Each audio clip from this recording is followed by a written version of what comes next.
kujdestarisë. Fondi social garanton akses gjithëpërfshirës, cilësi dhe qëndrueshmëri.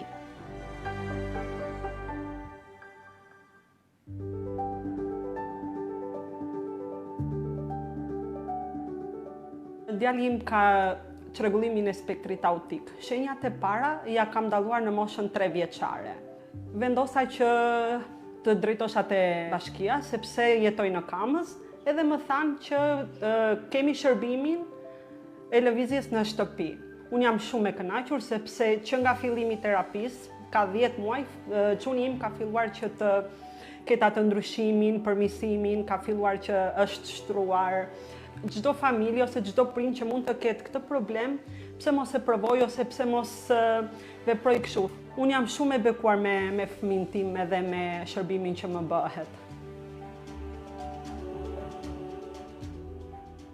Qendra multifunksionale të Vorrës nuk kam ardhur në momentin që është hapur, kam qenë një ndër të parët dhe gjithashtu kam qenë një shtys e shoqërisë time për të ardhur këtu për të bërë një aktivitet së bashku dhe ndryshe nga jeta e përditshme monotone.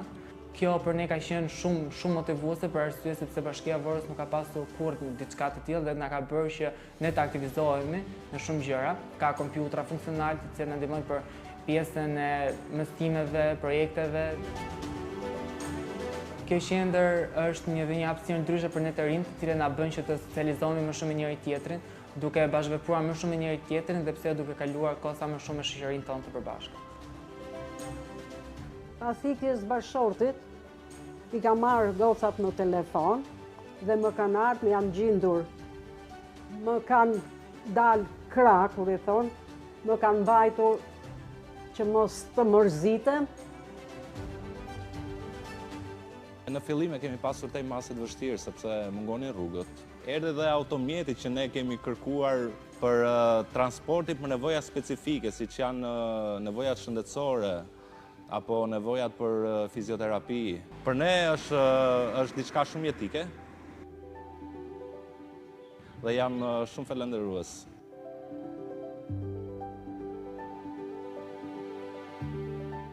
Shërbimi i strehimit emergjent të sigurt është një shërbim i cili ka filluar funksionimin e tij që prej vitit 2011.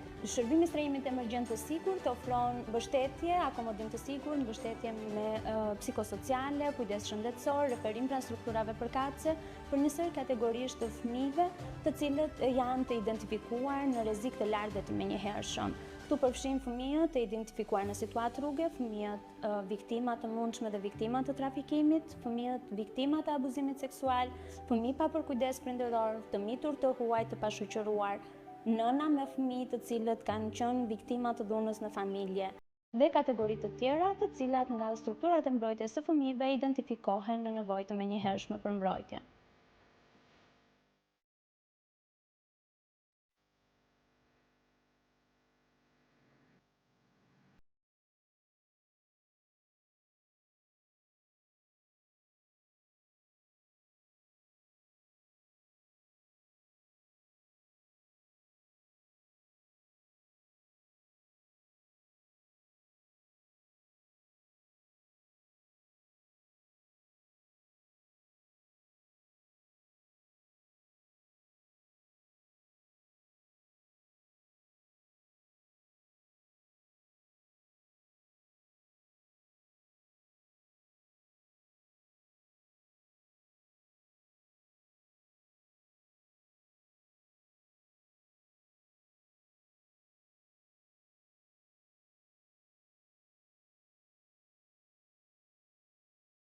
Janë shumë fëmijë të dashur dhe ka qenë vërtet një bekim për familjen tonë për shkak se kemi marrë pjesë në këtë program. Sot, harta e shërbimeve sociale në Shqipëri numëron 453 qendra shërbimi, gati 2000 shërbime sociale dhe mbi 65.000 përfitues. Këto nuk janë vetëm politika apo investime, janë ndryshime reale në jetët e qytetarëve.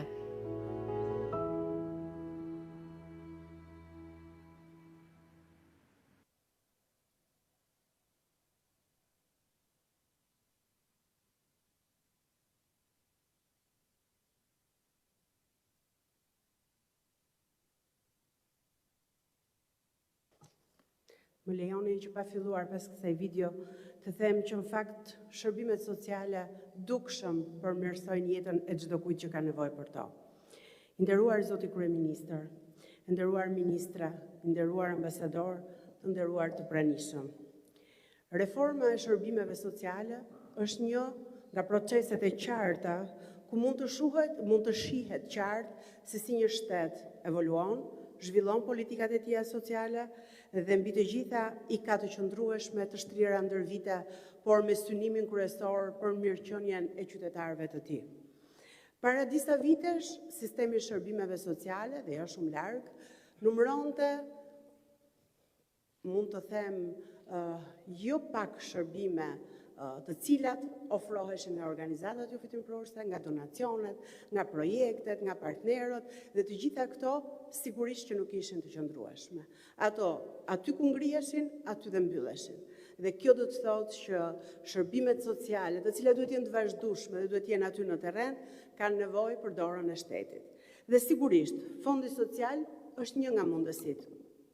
Ndryshimi për këto shërbime sociale nuk është vetëm numerik, por është strukturor, është një forcim i rolit të shtetit dhe i bashkive për të garantuar shërbime si një përgjegjësi publike tashmë, duke ruajtur fort partneritetin me të gjithë aktorët dhe faktorët dhe kryesisht me organizatat e shoqërisë civile. Sot kemi një hartë digjitale të shërbimeve sociale, nga e cila ne mund të analizojmë dhe të vlerësojmë në mënyrë transparente dhe sipas nevojës ngritjen e shërbimeve sociale territoriale.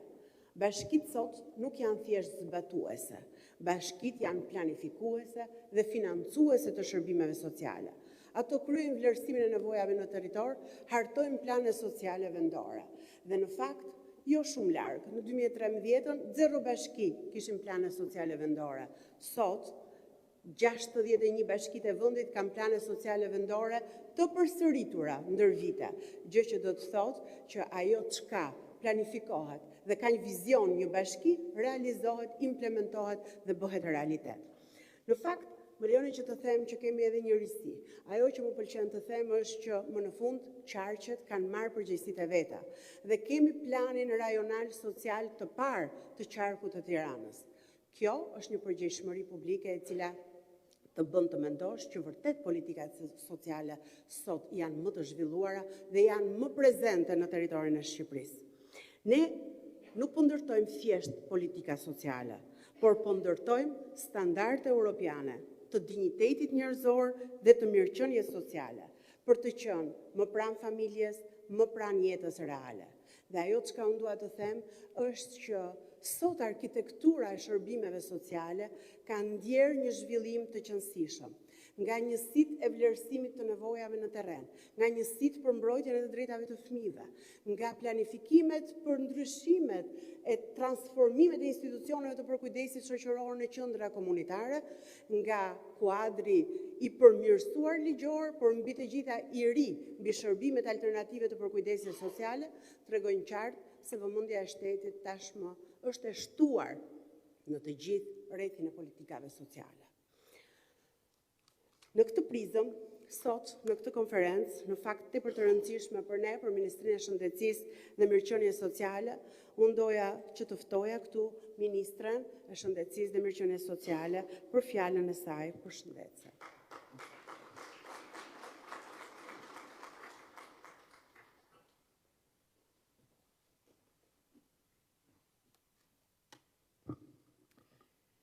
I nderuar kryeministër, shkëlqësi ambasador, të nderuar kryetar të bashkive përfituese, zonja dhe zotrinj. Më lejoni të nis fjalën time aty ku fillon dhe materiali i transmetuar. Përtej shifrave e pas çdo shërbimi social ka një histori njerëzore. Ka fëmijë që gjen mbrojtje dhe kujdes, gra dhe vajza që rimarrin forcë dhe familje që nuk ndihen vetëm. Dorela, Dilaveri, Emineja, Dovleti, prindet kujdestar Ariana e Tomi, janë të gjithë dëshmi të fuqisë transformuese të Fondit Social dhe partneritetit tonë. Dhe ata nuk janë vetëm, janë rreth 46.000 gra, fëmijë, të moshuar pa përkujdesje, persona të aftë ndryshe që kanë përfituar nga shërbimet sociale të financuar përmjet Fondit Social. Më lejoni t'u prezantoj disa shifra që provojnë këtë ndryshim. Në vitin 2019, në piknisje, ofronin vetëm 14 shërbime në 14 bashki, pothuajse të gjitha të përqendruara në qytetet e mëdha. Sot, në vitin 2026, ofrojmë 98 shërbime sociale në të gjitha bashkitë e vendit dhe buxheti dedikuar 6.5 herë më i lartë. Ky është një ndryshim konkret. Kjo është politikë që matet me rezultate. Për herë të parë, në historinë e saj, Shqipëria arrin të ofrojë mbështetje qelizore në teren, me të paktën një shërbim kudo. Nga kryeqyteti e deri te bashkitë e saj më të vogla. Megjithatë, sot nuk jemi thjesht këtu për të vlerësuar arritjet e një pune 7 vjeçare, por për të hapur me vendosmëri një kapitull të ri. Edhe më ambicioz, në shërbim të komuniteteve dhe qytetarëve që kanë më shumë nevojë për mbështetje, duke mos lënë pas askënd. Gjatë vitit 2026, Fondi Social do të financojë 14 shërbime të reja për fëmijët dhe nënat në nevojë, për fëmijë dhe të rritur me aftësi ndryshe, për të moshuarit, për gra dhe vajza viktima të dhunës, si dhe për fëmijë pa kujdes prindëror. Këto shërbime janë ngritur në partneritet të plot me pushtetin vendor dhe lidhen drejt për drejt me rolin dhe përgjegjësinë e bashkive për të vijuar financimin dhe ofrimin e tyre në kohë. 12 shërbime të reja do të ofrohen në bashkitë Durrës, Prenjas, Kurbin, Skrapar, Himar, Kavaj, Vor, Korç, Mat, Patos, Cërik, Kamës, si dhe 2 shërbime të reja emergjense dhe linjë këshillimi për fëmijë do të ngrihen në nivel qarku. Dua të falenderoj kryetarët e bashkive për të gjithë punën e përbashkët, si dhe për përgjegjësinë e madhe që ata marrin përsipër. Së bashku, po hapim dritare të reja mundësish dhe mbështetje për qytetarët aty ku kanë nevojë më shumë. Megjithatë, këto dritare nuk do të ekzistonin pa koalicionin e fuqishëm që kemi krijuar. Fondi Social ka meritën e jashtëzakonshme të bërit bashkë të gjithë aktorët përreth një qëllimi të vetëm, qeverinë, ministrinë, partnerët ndërkombëtar, njësitë e pushtetit vendor dhe punojësit e shërbimit social. Pikërisht, kjo aleancë ka siguruar qëndrueshmërinë e Fondit Social në vite, duke garantuar që shërbimet jo vetëm të zgjerohen, por asnjëherë të mos shkurtohen apo të transferohen nga një komunitet përfitues në një tjetër. Për këtë arsye, më lejoni të fundoj fjalën duke shprehur mirënjohje gjatë të gjithë bashkëautorëve e lojtarëve në këtë histori suksesi. Falenderoj qeverinë shqiptare dhe veçanërisht kryeministrin Rama për vendosjen e programit të përkujdesjes sociale në krye të agjendës së prioriteteve kombëtare. Rritja me 17% e buxhetit të Fondit Social dhe paketa historike prej 300 milion eurosh e vendosur në dispozicion të programeve të përkujdesjes sociale në vitin 2026 është një provë e pakundërshtueshme e avancimit jo vetëm në kapacitete, por dhe në ambicjen për të qëndruar pranë qytetarit që ka nevojë për këtë mbështetje.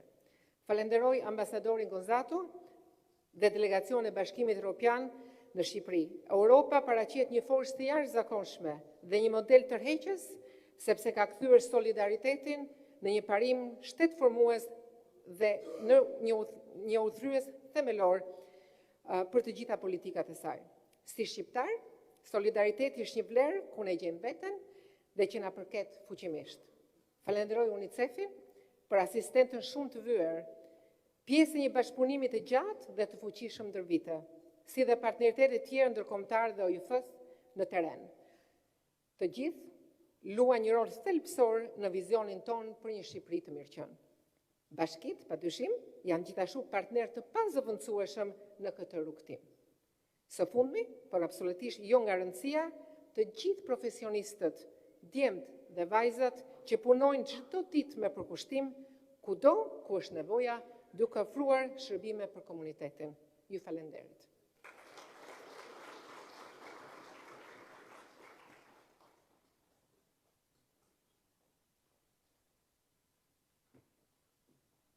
Faleminderit ministre, faleminderit dhe për vëmendjen e shtuar të gjitha çështjet sociale të cilat po i çojmë përpara së bashku dhe në prioritetet e agjendës tonë. Dhe tani më lejoni që të ftoj shkëlqësinë e tij, zotin Silvio Gonzato, ambasador i delegacionit të Bashkimit Evropian, për fjalën e tij përshëndetëse.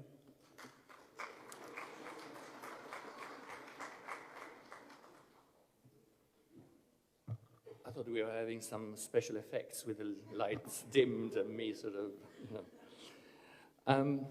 I never understood why in Albanian protocol the most high-ranking person speaks last, because it means that he has to listen to all the speeches that come before him. So, apologies for që do të kenë radhën më përpara, kështu që ju kërkoj ndjes kryeministër që do të keni pikërisht këtë rast për të na dëgjuar të gjithëve. E dashur ministre Sala, i dashur ministri Demo, nderuar zëvendës ministre Seferi, i dashur Shahim, pra të gjithëve përfaqësuesve. Mirëmëngjesi, dhe në rast se do të duhet të përmbledhja me një fjali të vetë me aktivitetin e ditës së sotme, do të thosha që mirëqenia sociale është vetë forca e një kombi. Dhe kjo është një çështje e cila ka qenë në thelb të Bashkimit Evropian që prej fillimit. Prandaj, për traktatin e Bashkimit Evropian, një nga nenet kryesore thuhet që për sa i përket përpilimit dhe zbatimit të politikave dhe aktiviteteve, Bashkimi Evropian do të marrë parasysh promovimin e një niveli të lartë të mbrojtjes sociale, luftës kundër përjashtimit social, si dhe një nivel të lartë të arsimit, trajnimit dhe mbrojtjes së shëndetit publik. Pra, ne i kemi promovuar këto parime edhe në arenën ndërkombëtare, shpesh në partneritet me Kombet e Bashkuara. Prandaj nuk është rastësi që ky aktivitet e ditës së sotme ndodh në bashkëpunim jo vetëm me Ministrinë e Shëndetësisë dhe të Mbrojtjes Sociale, por edhe me UNICEF-in.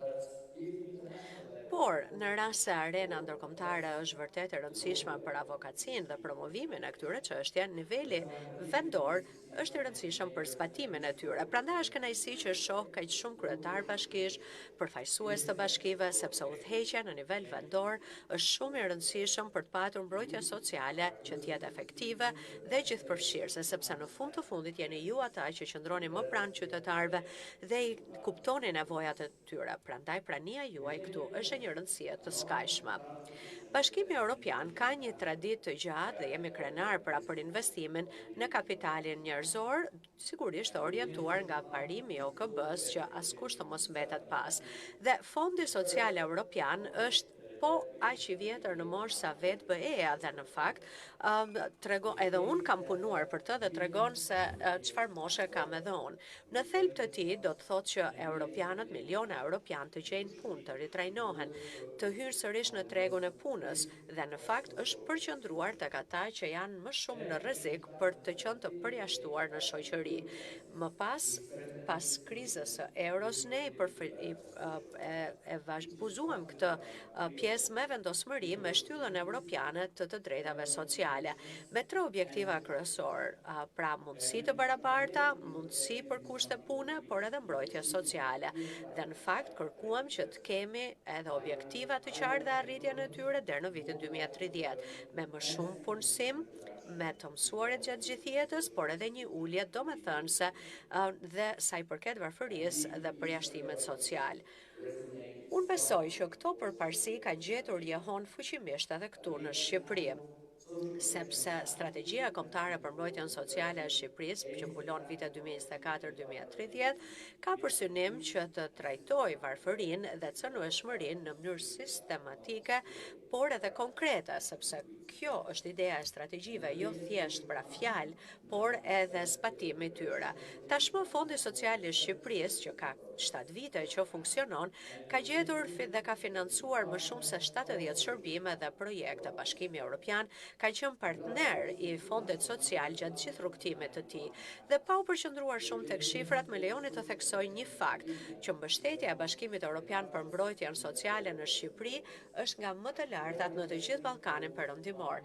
Ne po investojmë më shumë se 100 milion euro me anën e projekteve BE-ja për gjithëpërfshirjen sociale dhe BE-ja për punësimin dhe gjithëpërfshirjen sociale. Gjithashtu, këto plotësohen gjymëtej edhe me anën e planit të rritjes të BE-s, me anë të cilës Shqipëria ka marrë 100 milion euro për të mbështetur zhvillimet e kapitalit njerëzor. Por shifrat, vetëm ato, pra shifrat nuk ndryshojnë jetë, është puna në terren, siç e pam edhe nga videoja që arrin këtë gjë.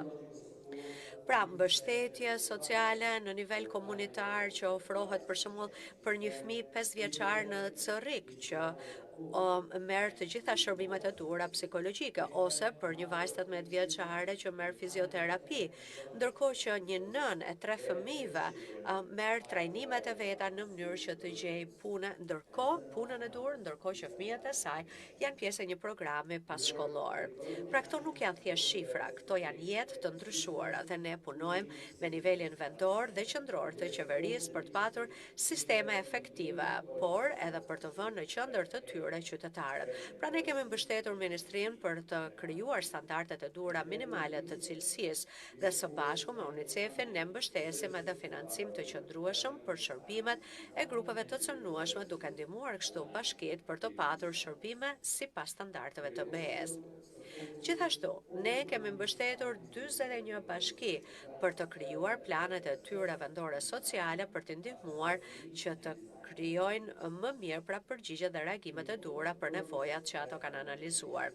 Janë arritur pra ecuri të mira dhe është e rëndësishme që Shqipëria të vijojë me këtë ritëm që po ecëm drejt arsimit në BE, sepse reformat sjellin ndryshime dhe ndonjëherë personat pra individët mbeten viktima të këtyre ndryshimeve, ndërkohë që ne duhet t'i ndihmojmë që ata të ecën përpara me të njëjtin ritëm si me të gjithë.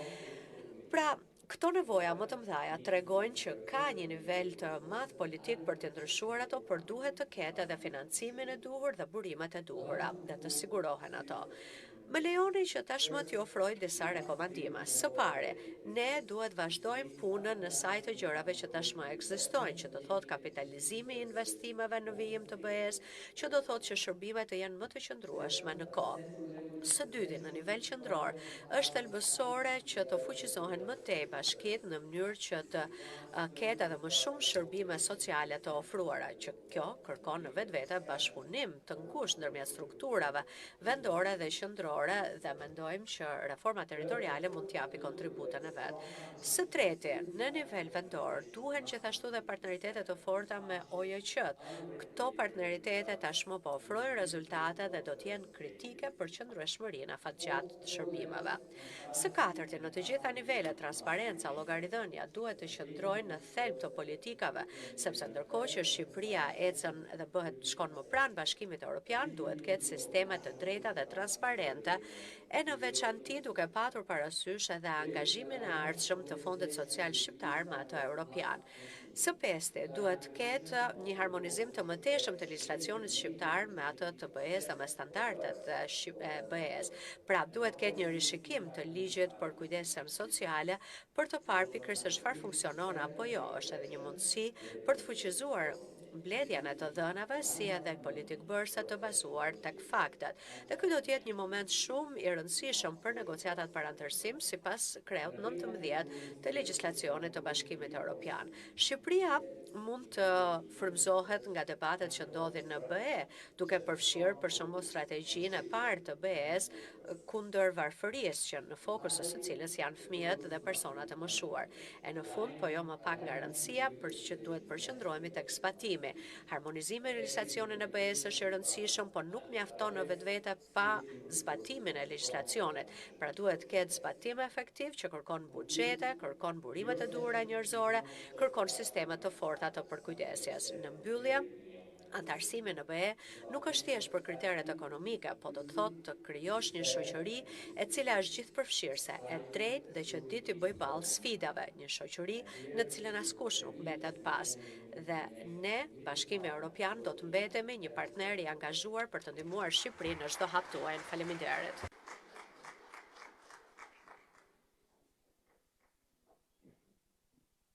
Faleminderit ambasador, faleminderit për gjithë mbështetjen dhe rrugtimin që po bëjmë së bashku për të çuar përpara reformën e agjendave. Dhe me thënë të drejtën, në cilësinë e negociatorit e kemi ndjerë vërtet të gjitha asistencën teknike dhe të gjitha programet e mbështetjes në të gjitha çështjet sociale të cilat na kanë mundësuar, jo vetëm një kuadër të ri ligjor, por gjithashtu edhe disa nga rekomandimet më të vlefshme për të çuar përpara politikat tona sociale. Dhe tani më lejoni që t'i jap fjalën zotit Ervin Demo, ministër shteti për pushtetin vendor.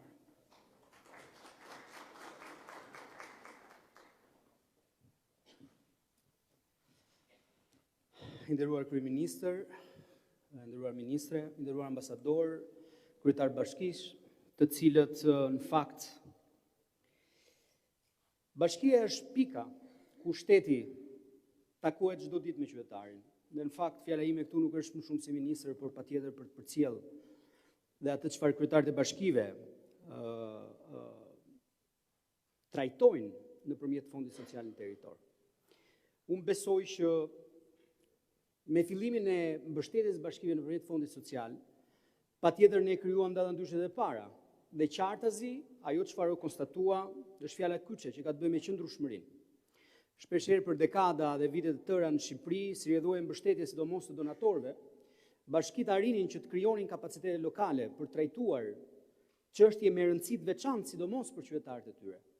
Por sfidat financiare dhe aq më shumë mungesa e kapaciteteve i bënte bashkitë që mos garantonin qëndrueshmërinë e këtyre projekteve.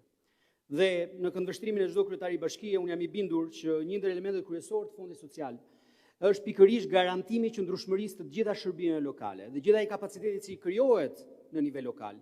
Jo thjesht të vazhdojë, po të rritet nga viti në vit dhe jo thjesht me ndihmën e Fondit Social, por bashkitë vetë me fuqizimin e tyre financiar, që qartazi tashmë evidentohet në territor, të vazhdojnë dhe të mbështesin shërbimin social duke qenë prioritet i politikave lokale.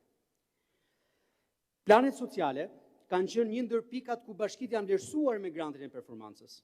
Dhe në fakt, për vitin 2026, ne do të vlerësojmë cilësinë e shërbimit që bashkitë ofrojnë në territor nëpërmjet planeve vendore sociale, për sa i përket përgjigjes që duhet japin kërkesave qytetar. Unë jam shumë i ndërgjegjshëm edhe në rolin tim të mparshëm si kryetar bashkie, që sfidat që bashkitë kanë janë të shumta.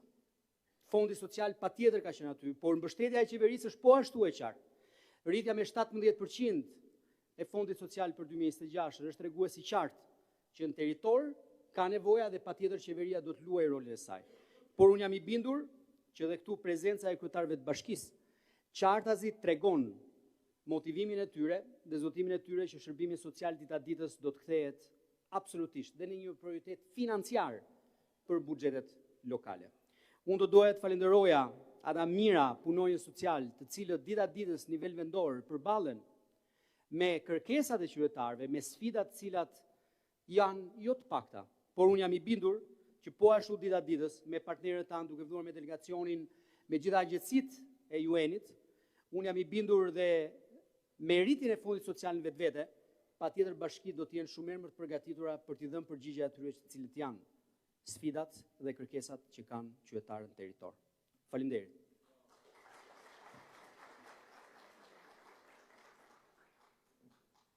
Faleminderit ministër, dhe mendoj se tashmë çdo kryetar bashkie do të ketë Fondin Social Lokal në fund të këtij viti. Do të jetë efektiv, ai do të vazhdojë që të krijojë qëndrueshmërinë e gjithë këtyre shërbimeve të ngritura dhe do të ketë fondin dhe partneritetin e vet më së fundi me të gjithë kryetarët e bashkive, për të cilët i inkurajoj që të vijojnë me agjendën e tyre. Dhe tani më lejoni që të ftoj zotin Murat Shahin, përfaqësuesi i UNICEF në Shqipëri.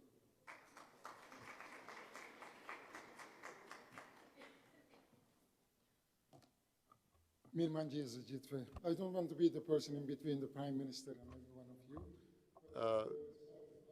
Të nderuar kryeministër, zotë Sala, Mr. Dema, zotë Dema, zotë Silva, miq, kryebashkiak, profesues të shoqërisë civile dhe partnerëve, është nder që jam mes jush e kam për privilegj që të takohem me të gjithë që u shërbejnë fëmijëve përmes Fondit Social nga Kamsa, Tirana, Korça. Por një përvojë që më ka mbetur në mend është takimi një 8 vjeçare, i cili kishte vështirësinë të folur, ishte vajzë edhe i ishim për vizitë në një qendër shumë funksionale në Vlorë.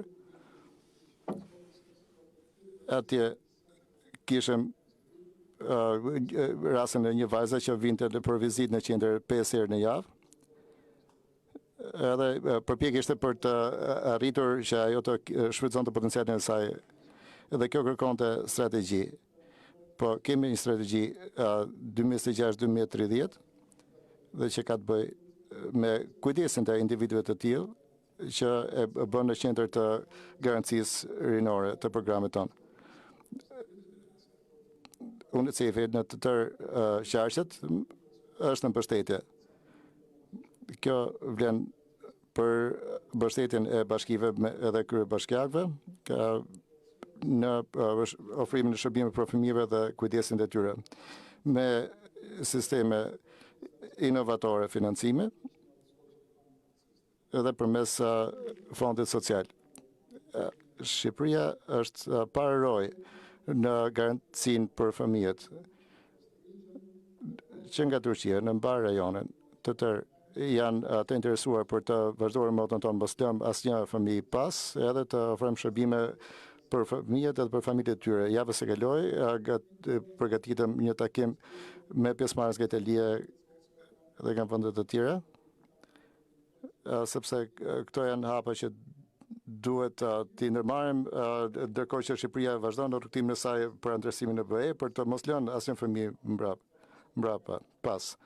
Plotësimi i nevojave të fëmijëve dhe të familjeve të tyre duhet të marrë në konsiderat duke qenë se ka edhe kërkesat janë të shumta. Bashkimi Evropian, kryebashkiakët, Ministria e Shëndetësisë dhe Mirëqenies Sociale, të tërë punojmë së bashku me qëllimet për të ofruar mbrojtjen e fëmijës dhe ofrimin e shërbimeve sociale. Ne po përgatisim Shqipëri që është më ripërtëritse, më e mirë lidhur dhe që mbron dhe që promovon mirëqenien e çdo fëmie. Faleminderit.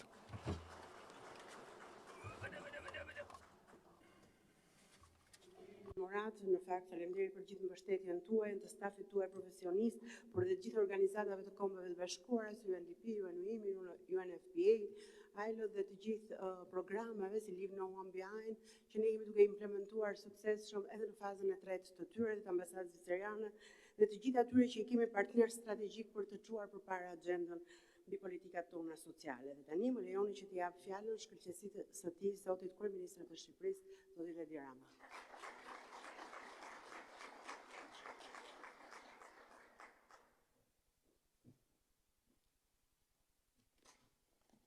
Përshëndetje gjithëve. Është realisht një arsye e qëndësishme për të qenë krenar transformimi tërësor dhe rrënjësor i sistemit të mbështetjes dhe të shërbimeve sociale në Shqipëri në këtë dekadë fundit,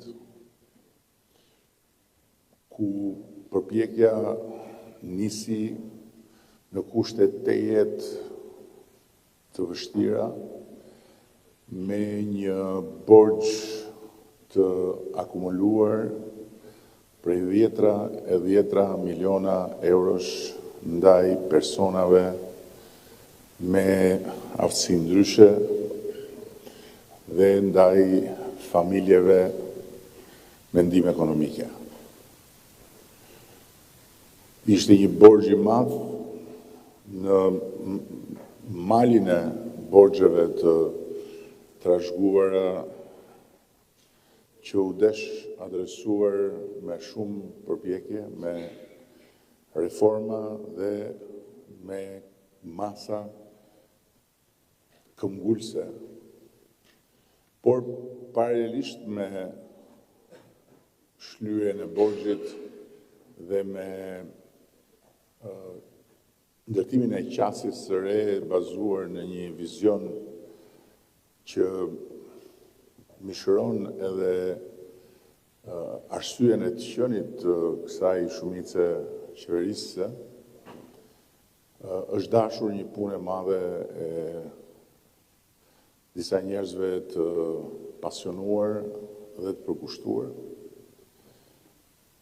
të cilët dua t'i falenderoj edhe publikisht, përveç se drejt për drejt, kur më është dhënë mundësia, dhe dua të veçoj sot zonës ministren Denadën, e cila ka pasur një rol përcaktues në këtë transformim dhe drejtoren e përgjithshme Reme Lalën, e cila ka luajtur po ashtu një rol të rëndësishëm në të gjithë përpjekjen për të zbatuar ato që janë shkruar në letër. Por risia vendimtare e këtij procesi ka qenë shtrirja e shërbimeve në niveli vendor dhe përfshirja e pushtetit vendor në mënyrë aktive, gjë që është në hapat e parë për hir të vërtetës, por që në hapat e parë na ka dhënë të gjitha arsyet për të besuar se kjo është rruga e drejtë. Edhe sigurisht në leadershipin e një kryetari bashkie me përvojë dhe me sukses të pamohueshëm, siç është ministri aktual i shtetit për pushtetin vendor, që për hir të vërtetës ka veshur kostumin e ministrit, po nuk është ndarë akoma nga xhubleta e kryetarit të bashkisë. Kam shumë besim se do të krijohet një sinergji e domosdoshme me kryetarët e bashkive për ta çuar këtë proces përpara. Dhe çuarja e këtij procesi përpara nuk kupton që të shkojmë përtej volumit dhe përtej shifrave që janë jashtëzakonisht inkurajuese. Sepse që sot Shqipëria të kujdeset në mënyrë të posaçme për 65.000 individ është diçka shumë domethënëse. Dhe nuk janë 65.000 individ të cilët i prek një sistem financimi, por janë 65.000 individ të cilët i prek një sistem i organizuar institucionesh, pikash shërbimi, kujdestarësh dhe kështu me radhë. Ama me ana tjetër, bazuar edhe në mënyrën se si funksionon ende për fat mirë shoqëria shqiptare, që nuk është akoma e tërësisht e perëndimorizuar në pikën që njeriu nuk i thot mirëmëngjes njeriut, edhe pse mund të jetojnë ballë për ballë. Është e rëndësishme që me bashkitë të shtyjmë shumë më tepër përfshirjen e familjeve në këtë sistem për kujdesje sociale. Shembulli që u paraqit këtu ishte shumë prekës, shumë motivues dhe nxitës për të kërkuar më shumë familje, të cilat janë gatshme të marrin pjesë në këtë përpjekje sociale dhe të kujdesen për fëmijë që kanë nevojë jo thjesht për një streh, por për një streh në të cilën ka një ngrohtësi familjare. Dhe këtu duhen gjetur mekanizmat e financimit bashkarisht me pushtetin vendor, por në këtë pikë pushteti vendor është kyç dhe kryetarët e bashkive janë absolutisht aktorët kryesor për të arritur që të përcjellin sensin e kësaj qasje dhe për të arritur që të bëjnë punën e nevojshme bindse për familjet cilat mund të bashkohen në këtë qasje dhe të cilave duhet t'ju dedikojmë një fond të veçantë. Thënë të gjitha këto, dua të shtoj se buxheti është gjithmonë më domethënës, sigurisht. Është rritur, siç e tha ministra, 6 herë nga momenti kur ne kemi nisur këtë përpjekje, është 17% më i lartë këtë vit se sa vitin e shkuar, por buxheti nuk është e gjitha dhe nuk I thot dhe as I zgjidh dot të gjitha. Kështu që për këtë arsye na duhet që këtë proces decentralizimi ta thellojmë, ta bëjmë më të konsoliduar dhe në ndërkohë të rrisim patjetër edhe cilësinë e jetës nën strehët e kujdesit shoqëror. Ne kemi nisur një proces në Tiranë me transformimin e kushteve për jetimoren e famshme, shtëpinë e përkujdesjes për fëmijët Zubera Dhudhin në një fshat të përkujdesjes brenda qytetit natyrisht. Dhe me këtë frym është mirë që të shohim me bashkitë edhe të tjera mundësi për të krijuar hapësira komunitare të rëndësishme nga pamja e kushteve dhe cilësisë. Dhe në mbyllje dua të falenderoj sigurisht jo se kërkon protokolli, sepse në pikën kur duhen falenderuar ambasadorët, vjen ajo kënaqësia ime për ta thyer protokollin dhe përgjithsisht mbase kemi vënë re që I kam shumë të kursyera falënderimet për ambasadorët, se në fakt ata bëjnë detyrën dhe duket sikur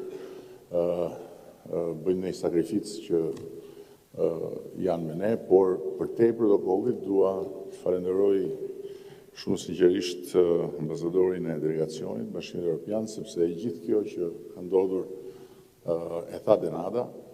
Denada është në skuadrën tonë negociatore. Nuk do ndodhte pa mbështetjen e Komisionit Evropian. Është një vizion bazuar në një strategji të cilën e përgëzoi edhe përfaqësuesi I UNICEF-it, I cili vjen nga një vend si Turqia ku ka një eksperiencë të madhe në qasjen ndaj problematikës së kategorive në nevojë dhe ku ka një përpjekje të vazhdueshme për të gjendur pranë njerëzve në nevojë, kur tha që Shqipëria ka një strategji në këtë sektor që është e dalluar në të gjithë rajonin. Dhe nëse kjo është e vërtet, që është e vërtet, është sepse na ka ndihmuar shumë ndërveprimi me Komisionin Evropian dhe na ka ndihmuar shumë procesi I negociatave për antarësim. Ky është një rast tipik konkret për të kuptuar rëndësinë e negociatave të antarësimit, jo thjesht si provime që duhen kaluar për të arritur më në fund të ulemi në tryezën e Bashkimit Evropian, por si momente që përcaktojnë rritjen e nivelit të cilësisë në çdo sektor ku ato momente prekin këtë ndërveprim me Bashkimin Evropian. Dhe sigurisht që Bashkimi Evropian është mekanizmi më I sofistikuar I mbështetjes dhe I mirëqenies sociale. Bashkimi Evropian zotron rrjetin më të avancuar të mbështetjes nga shteti, nga sektori publik I familjeve, I individëve, I kategorive shoqërore që janë më vulnerabël. Dhe mësimet e marra në këtë proces janë përkthyer në një rezultat këtu. Prandaj shumë faleminderit Silvio për gjithë mbështetjen. Më vjen keq që gabove duke menduar që ishe I fundit, se pas teje pati më të rëndësishëm se ty si ministri I pushtetit vendor, si drejtuesi I UNICEF-it, e pastaj merri radhë mua, kështu që unë nxitove kur the që kur na peçi nga lart poshtë. Në fakt, tani ti e poshtë, unë jam lart, si shef. Ndërkohë, duhet falenderoj edhe përfaqësuesin e UNICEF-it. Realisht, kemi nevojë për këtë bashkëpunim. Nëse Bashkimi Evropian i ka të dyja, ka edhe lekët, ka edhe mendjen, UNICEF-i nuk ka lek, po ka mendjen, ka dhe zemër. Kështu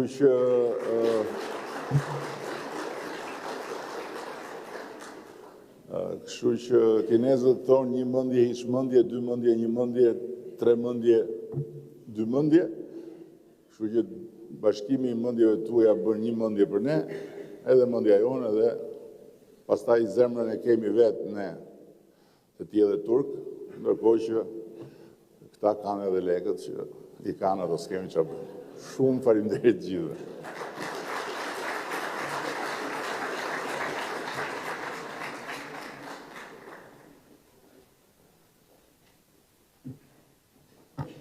Faleminderit Kryeministër, më lejoni të them vetëm një fjalë. Në fakt, ne kemi kaluar me një vizion shumë të lartë, shumë të qartë, me standarde, atë që ju na e keni imponuar, nga mbrojtja sociale në mirëqenie sociale.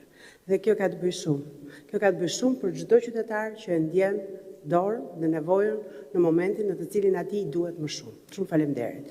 Mbyllim sesionin dhe kalojmë në një pushim kafe, më pas vijojmë me sesionin e dytë. Faleminderit.